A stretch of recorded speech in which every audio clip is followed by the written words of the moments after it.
Recent যে আমেরিকার বিচার বিভাগ যেই নথি ফাঁস করছে, ওই নথি ফাঁসের মধ্যে পাওয়া গেছে একজন ভিকটিম বলতেছে যে আমি নিজের চোখে দেখছি সংঘবদ্ধভাবে এই এপস্টিন এর যে হোটেল আছে কিংবা ওই যে এপস্টিনের যে দ্বীপ, ওই দ্বীপের ভিতরে ওই ভুক্তভোগী বলতেছে আমি দেখেছি সংঘবদ্ধভাবে বাচ্চাদের ব্রণ আছে না, ব্রণ, ছোট ছোট বাচ্চা, মানে একেবারে মায়ের গর্ভে থাকা অবস্থায় বানায় খাইতেছে স্যুপ।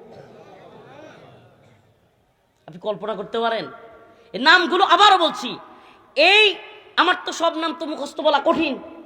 এই ফাইলসে পৃথিবীর অনেক বড় বড় তারকা, সেলিব্রিটি, যাদেরকে আপনারা নিয়ে নাচেন, ফুটবলার, অনেক বড় বড় প্রভাবশালী দেশের রাষ্ট্রপ্রধান, এদের নাম আসছে। ইলন মাস্ক কিংবা এই যে আরো বিল গেটস, আমাদের নরেন্দ্র মোদী, এই যে পার্শ্ববর্তী ভারতের, এদের নাম আসছে। অসংখ্য লোকের নাম আসছে। বাংলাদেশের একটা প্রতিষ্ঠানের নাম আসছে শুনলাম, প্রিয় ভাইরা আমার, মহাখালীতে সম্ভবত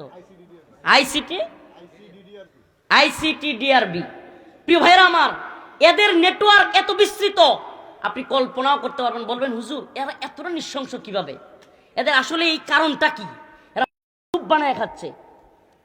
যদি ধৈর্য থাকে একটু আমি বুঝাবো আপনাদেরকে, চেষ্টা করব যে এদের এই নৃশংসতার পেছনে ওই যে পৃথিবীতে দাজ্জাল নামক এক ভয়ঙ্কর লোকের আবির্ভাব হবে এবং দাজ্জালের ফিল্ড ওয়ার্ক বোঝেন না?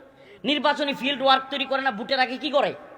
ভোট যে দিবে ফিল্ড ওয়ার্ক তৈরি করে, কেউ হুমকি দিয়া, কেউ বুঝাইয়া, কেউ জান্নাতের টিকিট দিয়া, যে যেমনে পারে আর কি, নির্বাচনী একটা ফিল্ড ওয়ার্ক তৈরি করে না?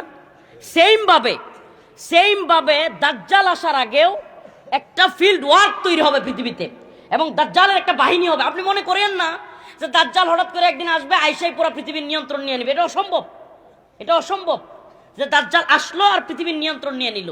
প্রিয় ভাইরা আমার, এই জন্য দরকার পৃথিবীর যত ক্ষমতাসীন থাকবে দাজ্জাল আসার আগে সকল ক্ষমতাসীনদেরকে দাজ্জালের হাতে নেওয়া দরকার আছে না? আমার কথা মনে হয় বুঝেন নাই। আরে ভাই, দাজ্জাল যদি পৃথিবী নিয়ন্ত্রণ করতে চায়, তারেক রহমান সাহেব যদি বাংলাদেশ নিয়ন্ত্রণ করতে চায়, তাইলে বাংলাদেশের যারা বিজনেসম্যান আছে, ব্যবসায়ী আছে, কিংবা আরো যারা বিশেষ বিশেষ ব্যক্তিত্ব আছে, তাদেরকে ওনার দলে টানতে হবে না? যদি ওনার দলে তাদেরকে রাখতে না পারে, সাংবাদিক যদি উল্টি মারে, সেনাবাহিনী উল্টি মারে, কিংবা বিজনেসম্যানরা উল্টি মারে, দেশের আলেম সমাজ যদি পল্টি মারে, তাইলে নিয়ন্ত্রণ করা কঠিন, অসম্ভব। কথা বুঝতেছেন?